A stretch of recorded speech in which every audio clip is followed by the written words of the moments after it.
Welcome to the deep dive. Today we are plunging into a topic that, for many, sits on the edge of wishful thinking Hmm. and maybe even fantasy, It really does. the law of attraction. Mm. But the sources we've gathered argue that this core idea, that your thoughts and feelings literally sculpt your reality, isn't just ancient wisdom. No, it's something that's being increasingly and surprisingly backed by fields like modern neuroscience, psychology, and even quantum physics. Right. So our mission today is to cut through all the fluffy, just think happy thoughts stuff. Exactly. For so many, the law of attraction stops at the bumper sticker level. We want to move past that. We're going to extract the actual step-by-step toolkit from our Mhm. sources. We want to find the mechanics to turn this theory into, a Tuesday morning reality. Right, something practical. And that means respecting both the mystical, energetic side of life and also focusing on what you can actually do. Okay, so let's start with the foundational premise. It sounds simple, but it's actually pretty radical. It is. The idea is that your internal state, your dominant thoughts, your feelings, sends out an energetic signal, a kind of magnetic frequency. And that frequency brings matching experiences back to you. Yes. The sources don't just say the inner world reflects the outer. They say the inner world is the control panel. The control panel, I like Ah, that. But it wow. must have a lot of different levers and dials on it. It does. And to keep this whole deep dive from getting too abstract, we're going to anchor our conversation around what our sources call the four main pillars. Okay, If you can get your head around these four, you basically understand the engine room of attraction. perfect. So lay them out for us. What are the four keys we need? Okay, so pillar number one is thought and belief. These are the creative commands, the blueprint for what you want to create. Everything starts here. The blueprint. Got it. Second, and this one is so critical, is emotion. This is the fuel. Our sources are just crystal clear on this. A thought without a feeling is completely inert. So it's like a car without gas. It's not going anywhere. Exactly. A high-performance engine with an empty tank. Emotion is what provides the horsepower. It's what gives the signal its strength. Okay, so thought is the blueprint, emotion is the fuel. That's the whole internal setup. How does it cross over into the physical world? That's our third pillar, aligned action. This is the bridge. And we're not talking about, frantic, desperate effort that's driven by fear. Right. Not hustle culture. Not at all. This is about recognizing and acting on those subtle, inspired nudges. That weird feeling that you should call an old friend or the sudden urge to, I don't know, take a different route home. Those little intuitive hits. Yes, the small, joyful steps that feel like you're riding a current, not swimming against it. And then finally, the fourth pillar, which is gratitude. And this is the accelerator. It's the ultimate accelerator pedal. By genuinely appreciating where you are right now, what you already have, you instantly align yourself with the frequency of abundance. You're telling the universe, I'm ready for more of this good stuff. That's a fantastic framework. Thought, emotion, action, and gratitude. Okay, let's unpack this and start with what the sources call the invisible workshop. I love that phrase. And me too. It really gets at the core idea that you're not just a passive spectator in your own life. You are its architect. It's a fundamental identity shift, isn't it? The sources use that analogy of a painter before a canvas, and it's not just a cute metaphor, it actually tells you where the power lies. So the colors on the palette, those are my thoughts and beliefs. Precisely. And the emotional energy you bring to it, the intensity, the direction of your brushstrokes, that's your emotions and your actions. Consciously or not, you're always painting that canvas. And you're filling it in based on your, as you said, your dominant internal broadcast. That's the key. Dominant. Okay, that brings us right to the big question, the one the skeptic in all of us is asking. How can a fluffy thing like a thought actually change my physical external reality? Yeah. And that is absolutely the right question to ask. This is where the sources pull in some really surprising corroboration from modern science. They ask us to look at reality from a different perspective. From a quantum perspective, right? Exactly, from the perspective of quantum physics. If you zoom in close enough on anything, your desk, your body, it's not solid stuff. It's all just vibrating energy. So everything is just ripples in this huge interconnected field. Yes. Less like separate static objects and more like musical notes in a vast orchestra. And these notes can influence each other. Which is where that beautiful analogy of sympathetic resonance comes in. It is the easiest way to grasp this. Imagine you're in a room full of instruments. If you pluck the C string on a guitar, The C string on the piano across the room will start to vibrate on its own. it will start humming. The energy wave transfers through the space and it locks onto anything with a similar frequency. It's a physical law. So if my dominant broadcast, my dominant feeling is scarcity, Mhm. then my environment, which is also just energy, starts to hum that same note back to me. It has to. It starts to resonate with and show you more and more examples of scarcity because that is the energetic channel you are tuned into. People, opportunities, even challenges that match that vibration of not enough just seem to find you. Okay, so that's the big picture, the quantum field level. Let's bring it down into our own bodies, into our brains, because this is where neuroscience comes in and makes it feel very real. This is maybe the most practical piece of evidence we have. Your brain is not a passive observer. It is actively tuning itself to match your focus. So recurring thoughts literally carve pathways in the brain. They literally sculpt and deepen neural pathways. Brain imaging studies confirm this. It becomes physically easier, faster, and more automatic for your brain to think those same thoughts again. It's like paving a mental highway. The more you drive it, the smoother it gets. That's a perfect analogy. And your brain then tunes itself to that highway, like a radio dial getting locked onto a strong signal. Once you're tuned in, you literally interpret the world through that frequency. So if my frequency is threat and danger, Then your brain's reticular activating system, the RAS, which is its filtering mechanism, will scan the millions of bits of data in your environment, and it will highlight every single potential threat. It creates a self-fulfilling prophecy of a dangerous world. and the opposite is true for opportunity. If you're attuned to growth, you start seeing solutions you were blind to before. Exactly. The opportunities were always there. Your brain just wasn't prioritizing them. So you have quantum physics setting the field and neuroscience setting the dial inside your head. And then psychology comes in and adds that human layer. Right. Social psychology shows us that our subtle nonverbal expectations quietly influence how people treat us. It's called the expectancy effect. Your inner and outer worlds are in constant conversation. Let's talk more about those thoughts, because the sources describe them not as these fleeting little wisps, but as creative currency. Yes, think of them as commands. It's what you spend to purchase tomorrow's reality. Every time you pay attention to an idea, whether it's an uplifting vision or a crippling fear, You're telling the universe, this. More of this, please. you're telling it, this matters to me. Direct my resources, my energy, and my circumstances toward more of this theme. But just intellectually thinking about something isn't enough. That brings us back to the emotion pillar. If thoughts are the currency, emotions are what actually gets them into circulation. Absolutely. Emotions are the magnet. A thought might specify the destination, a new job, the healthy body.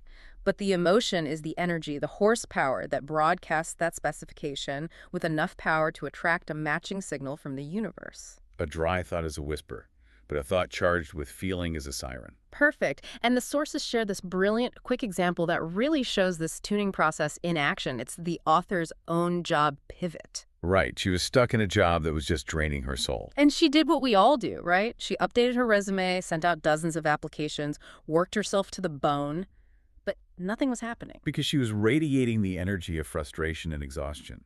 Precisely. She was broadcasting the frequency of her current miserable situation, so the universe could only send her more reasons to feel miserable. So her mentor gives her this radical advice. Mhm. Stop focusing on the external facts. The company, the title, the salary, and focus only on the feeling she wanted to manifest. It was a total game changer. She stopped looking for a job and started cultivating a feeling. How did she want to feel at work? Valued, Yeah. creatively stimulated, free to set her own schedule. Exactly. And she got specific with the feeling. She would sit in her horrible fluorescent-lit office and visualize walking into an imagined office with sunlit walls and colleagues who laughed easily. She was practicing the feeling of the outcome before it arrived. And the result was just remarkable. On day 27, without a single new application sent, a former colleague called her completely out of the blue. A startup role. A startup role that offered flexible hours was a perfect match for her skills and this is the poetic kicker, was in an office on the top floor with huge windows and sunlit walls. She didn't manifest the specific company she had in mind, but she manifested the exact feeling and environment she had tuned her inner frequency to. That is the perfect transition into part 2, because that story shows the huge difference between a conscious surface level thought like, I want a new job, and the deep subconscious narrative that's really running the show. It's the most important distinction to make. People struggle with the law of attraction because they're only dealing with that top layer. Right. The conscious thoughts. The traffic we see in our minds all day. I need to send that email, or I should probably go to the gym. Visible, but often fleeting. But underneath that main avenue, you have the subway system, your subconscious narratives. And that's where the real power is. That is the deep architecture. It's Mm. where your solidified beliefs about who you are, what you deserve, and how the world works actually live. It's like a vast server room, always on, always processing, quietly feeding you the reality you experience every single day. And the sources use that powerful analogy of thoughts being like mental trails. It's the path of least resistance in the brain. If a gardener walks the same route across a field every day, eventually a path forms in the dirt. It becomes the default, easy route. And our thoughts do the exact same thing, creating these default routes in our minds. Over time, those repeated thoughts harden into the operating software of your reality. They become beliefs. What I find so fascinating is where these beliefs come from. The sources say there are often protective adaptations from our childhood. That is the crucial insight. They weren't formed to help us thrive, they were formed to help us survive. So, a child who hears their parents fighting about money all the time, Might internalize a belief like, money is the source of conflict, or wealth is scarce and dangerous. The child's brain creates that rule to make an uncertain world feel a little bit safer. It was a helpful adaptation then. but it becomes a massive speed bump for them as an adult. A huge one. Yeah. So the question is, how do we spot these invisible speed bumps in our own lives? The sources say to look at your results. Look at the patterns. The symptoms of limiting beliefs are things like chronic frustration, hitting the same plateau over and over again, or that persistent low-level feeling of unworthiness, no matter how much you achieve. And our language often gives the game away, doesn't it? Absolutely. If you catch yourself saying things like, I'm just terrible with money, or people like me never get ahead, you're literally speaking your limiting belief into existence. You're running a self-fulfilling prophecy. This reminds me of the case study of Elise, the graphic designer. Oh, that's such a perfect illustration. So Elise kept attracting these incredibly critical, demanding clients. She had this deep hidden belief that people never value my creative ideas. Probably from some experience in her childhood. Maybe she was overshadowed by a sibling, who knows? But that subconscious narrative acted like a magnet. She went into meetings already bracing for complaints, feeling defensive. So her internal expectation was basically tuning her radar to pick up on criticism. It tuned her radar perfectly. She would notice every tiny negative remark, amplify it emotionally, and completely filter out all the positive feedback from her other satisfied clients. Her external reality, this constant stream of criticism, was just following her internal blueprint. It was confirming her deepest belief about herself. And the message here isn't to just, ignore the negative belief or pretend it's not there. Right, you have to address it at the root. Exactly. And the most empowering part of this whole thing is the science that shows we are not stuck with our childhood programming. This brings us right back to neuroplasticity.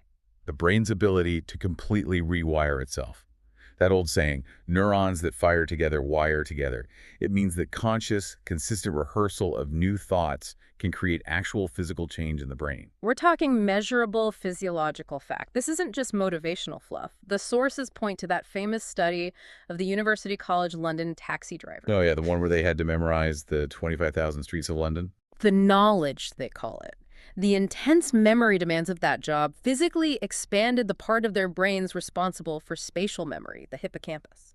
So their focus and their environment literally changed the physical structure of their brains. Yes, and if spatial memory can do that, just imagine what consistently rehearsing an empowered belief like I am worthy and deserving of incredible success can do for your own mental terrain. It proves that you're the architect, not the victim of your own brain. You are, but the key word there is consistent.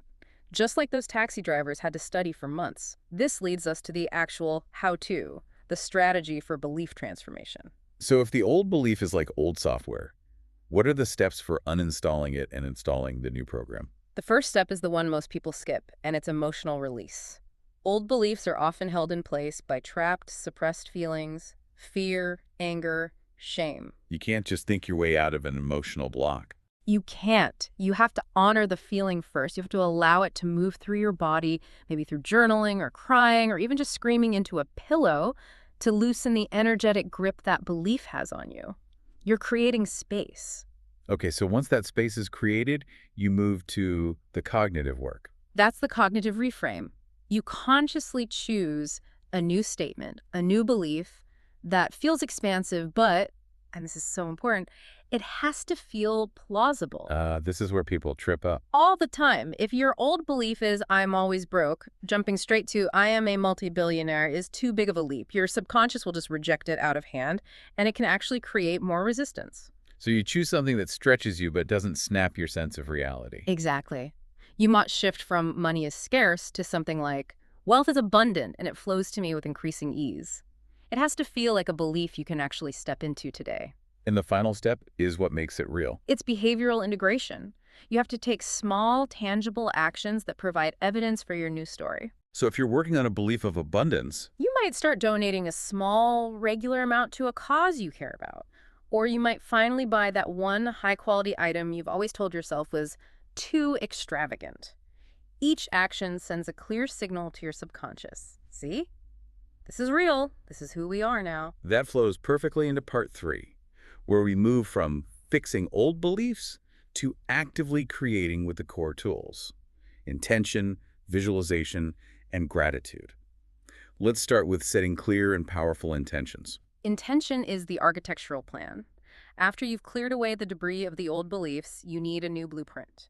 The sources define it as a rhythmic statement of purpose that anchors you to a new identity. It's a broadcast, a directional signal. It is, and the sources are emphatic about this. Clarity is non-negotiable. This is a lesson everyone seems to learn the hard way. Oh, for sure. The universe is very literal, isn't it? Highly literal, but perfectly obedient. I mean, think of the author's early experience. She just put out a vague intention for more income. And she got a 9-cent interest credit from her bank. The universe complied perfectly with the request, but not with the spirit of the request. Vague intentions get you vague and often comical results. You have to be clear. But how do we stay clear without, trying to micromanage the universe? Yeah. You mentioned that distinction between specificity and flexibility. This is a subtle but really vital point. Be very specific about the essence or the feeling of what you want, but stay completely flexible about the how and the when and the where. Like the author wanting to move to a coastal city. Exactly. She didn't specify a state or a country.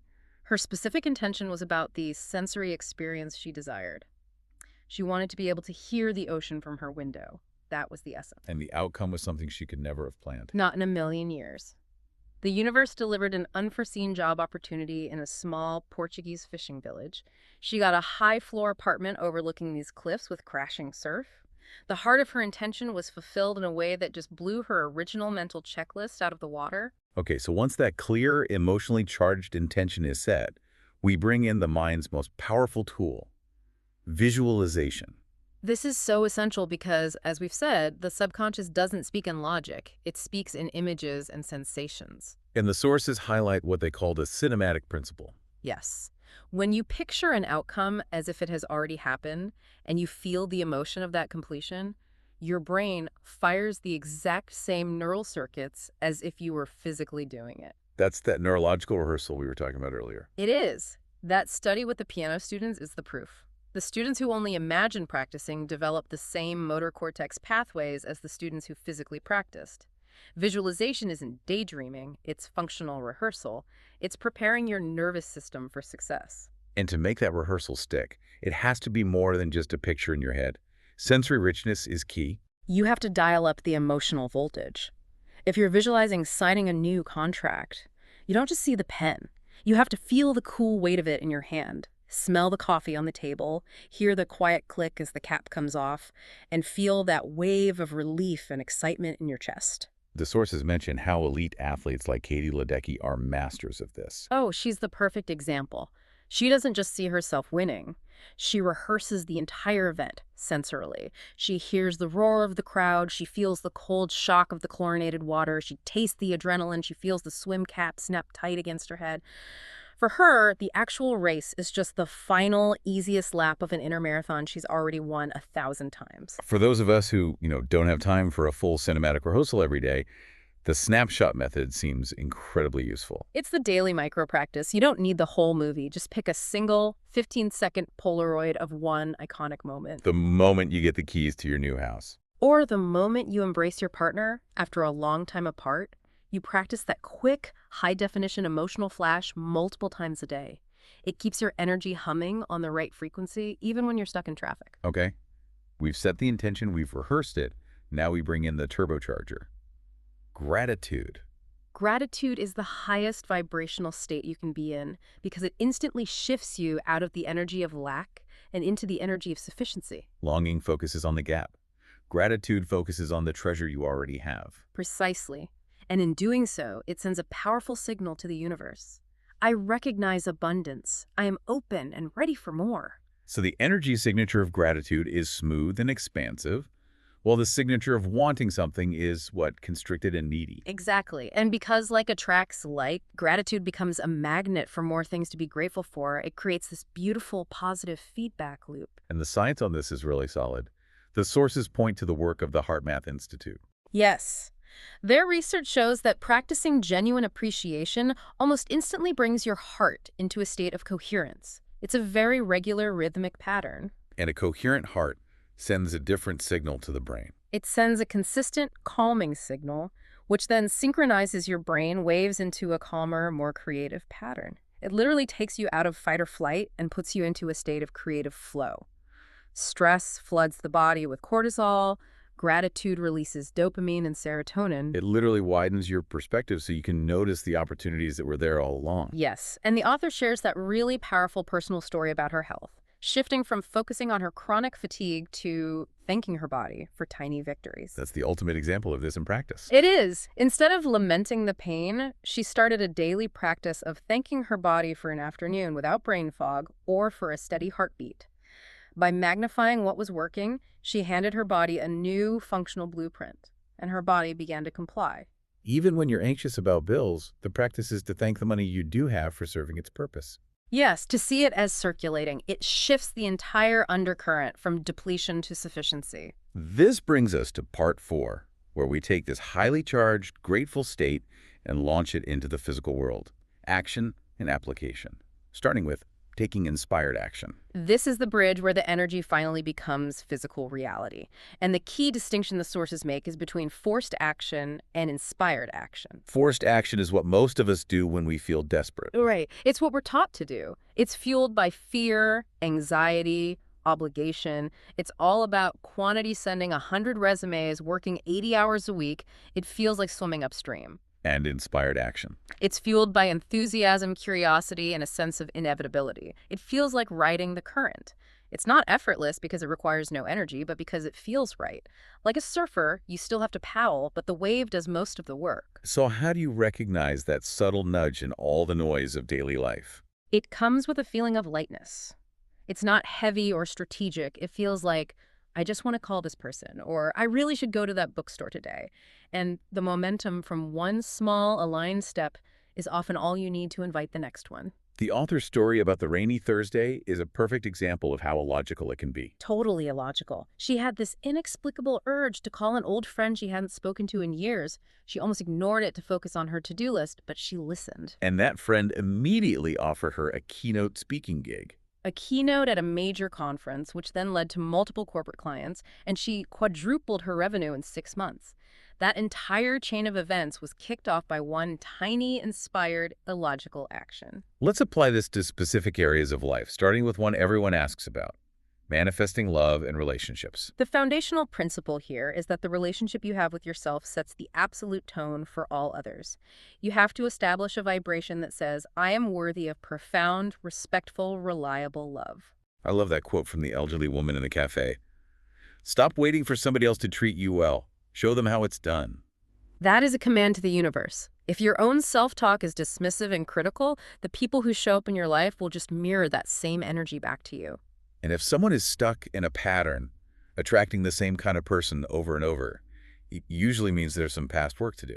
Oh, absolutely. The subconscious loves to recreate familiar emotional territory, even if it's painful. The example of Tessa is perfect. She kept attracting emotionally unavailable partners. Because she subconsciously expected abandonment, a pattern from her childhood. She had to stop focusing on finding the right partner and start focusing on healing the wound of her own inner child. She had to give herself the reliability she never got. And when she shifted her subconscious expectation from, I will be abandoned, to, I am safe and reliable, She finally magnetized a partner who matched that new frequency of emotional maturity. So when setting intentions for a partner, it's about defining the essence over the trivia. Yes, this saves so much wasted energy. Look at Jorge. He had this rigid checklist, hair color, height, income, and it just led to a string of terrible dates. He was stressed out. Totally. When he finally let go of the checklist and focused on the feeling he wanted, the emotional landscape of ease, laughter, and mutual respect, he met Alina. She embodied the essence perfectly, even if she didn't match the trivia on his list. And you still have to take inspired action in love, right? You do. Maya's story is a classic example. She felt this weird nudge to go to the botanical garden on a Saturday. She almost didn't go, but she listened. And she met her partner there, admiring the same orchid. Exactly. Had she forced the action by going on 3 online dates that day, she would have completely missed the flow. Let's shift to another big topic, attracting wealth and abundance. The sources are clear that money works on the exact same principles. Money is just energy. It's a symbol of circulation and value. To change your financial reality, you have to align with the 4 core pillars of a wealth mindset. Which are? 1, a belief in limitless supply. 2, a sense of personal worthiness. 3, an openness to receiving from unexpected channels. And 4, an ease with circulation spending and investing without fear. So you have to target those old, ingrained scarcity beliefs. You have to. Things like money is evil or work must be hard. Look at the single mother, Lisa. The incredible baker who thought she had to grind away at a miserable job to support her family. Because her father had been a factory worker, and she inherited his belief that money equals a relentless grind. That belief created an invisible ceiling for her. So she had to challenge it directly. She had to find evidence of people who were thriving doing what they loved. Only then could she give herself permission to launch her cupcake stall, which then became wildly successful. She shattered that ancestral script. And sometimes the universe delivers in surprising ways once the feeling is right, like the author's car deal. That's a great example of manifesting ease. She needed a car, but dreaded the whole haggling process. So she didn't visualize the car. She visualized a smooth, happy, easy transaction. And the manager just spontaneously knocked $2,000 off the price. Just said, I felt good about helping you today. The universe interpreted her vibration of ease and delivered it through a cooperative person. Okay, next up. Manifesting career success and purpose. You make a really helpful distinction here between a job, a career, and a calling. A job is transactional. A career has a sense of progress and identity. But a calling, that's the magnetic inner pull that gives your life meaning. And most people are trying to manifest a better career when what their soul is really screaming for is their calling. So the first step is to get clear and ask, whose dream am I actually chasing? You have to, or you'll hit the goal and feel completely empty. And once you're clear, you start embodying that calling now, right where you are. Like the author did in her boring copy editing job. Exactly. She was stuck in a cubicle, but she started infusing that space with the feeling of her calling. She would visualize readers underlining her words. She acted as if she were already a successful writer. And that internal shift led to an external one, a promotion, and eventually her first book deal with that same company. She vibrated herself right out of that cubicle. And this is why we have to learn to reframe rejection. Because rejection is just redirection. It's just the universe saying, not that way. I've got something better for you over here. When the author was rejected from that fellowship, it felt like a failure. But it was just guiding her away from conditional support toward the unconditional support of a private grant that came through a few weeks later. Finally, let's talk about health and well-being. The body is the ultimate vessel for all of this. It's the most obedient mechanism you have. The sources say the body listens to every single word you speak and think. Your thoughts trigger a cascade of chemicals that tell your body whether to create conditions of healing or conditions of emergency. This is the idea of cellular belief. If you're always broadcasting, I get sick all the time, your immune system literally stands down to comply. Precisely. And this ties directly into the science of epigenetics, which shows that our emotional state can literally switch our genes on or off. Our DNA is not our destiny. So we can use visualization for healing to send new instructions to the body. We can. Look at Helena, who is battling that autoimmune condition. Instead of visualizing a fight against her illness, she visualized herself healthy and whole. Dancing barefoot on a beach. Feeling the sand, feeling the sun, moving with total grace and freedom. She was teaching her body the choreography of freedom, and her body listened. Her inflammation markers went down. She was practicing the feeling of being healed until her body caught up. And even minor things, like the author's stress-related acid reflux. A perfect physical manifestation of a chronic emotional emergency. It only went away when she addressed the vibrational cause, the constant anxiety from phone notifications. She turned them off and started broadcasting, "I expect good news," and the physical symptom vanished. Okay, we've covered the application, but the path isn't always a straight line. Part 5 is about mastery and resilience. Let's talk about the common obstacles. The first one is the sneakiest. Doubt. Doubt is the manifestation pause button. It's that little voice that says, "Who do you think you are to have this?" So how do you counter it? The antidote isn't just more positive thinking, it's evidence. You have to keep a running list, a highlight reel of all your past successes, no matter how small. The perfect parking spot, the unexpected check in the mail. Recalling past success retrains your brain to expect future success. Okay, then there's fear, which is more like a full stop. Fear hijacks your nervous system. The key here is not to fight it, but to acknowledge it. You soothe it like a small child. "I see you, fear. Thanks for trying to protect me, but we're safe now." Acknowledge, soothe, and then pivot back to your desired frequency. Impatience seems like the one that gets almost everyone. It's the silent saboteur because it's rooted in a feeling of lack. It screams to the universe, "I don't have this and I need it now." And the universe just keeps confirming the "don't have" part. Like the student who demanded her dream car in 3 weeks. And it never came. But when she finally let go and trusted the process, a perfect, reliable car showed up through her uncle at a great price. It arrived when she was finally in a state of ease, not desperation. And what about the weight of old stories, those inherited scripts? They can create invisible ceilings. Look at Rodrigo. His salary kept capping out at the exact same level his father had earned. Because subconsciously, he felt that surpassing his father would be a betrayal. Exactly. Only when he consciously celebrated his father's contribution and released that subconscious guilt was he able to break through that ceiling. And finally, forgiveness as an accelerator. Holding a grudge is like tying up a huge amount of your creative energy in the past. It's unavailable for creating your future. The moment the author forgave the person who stole her workshop idea without needing an apology, that energy was returned to her. A bigger, better opportunity showed up almost immediately. So once we know how to handle these roadblocks, we need to create a personal manifesting routine. Consistency is everything. It's the hidden multiplier. A daily routine gathers all that scattered energy and turns it into a steady, reliable signal. So what does a good routine look like? It weaves the 3 threads: intention, emotion, and awareness into your day. The morning priming is non-negotiable. The first few minutes of your day before you touch your phone. What do you do in those few minutes? 3 simple things. 1, choose your emotional tone for the day. Peace, excitement, whatever.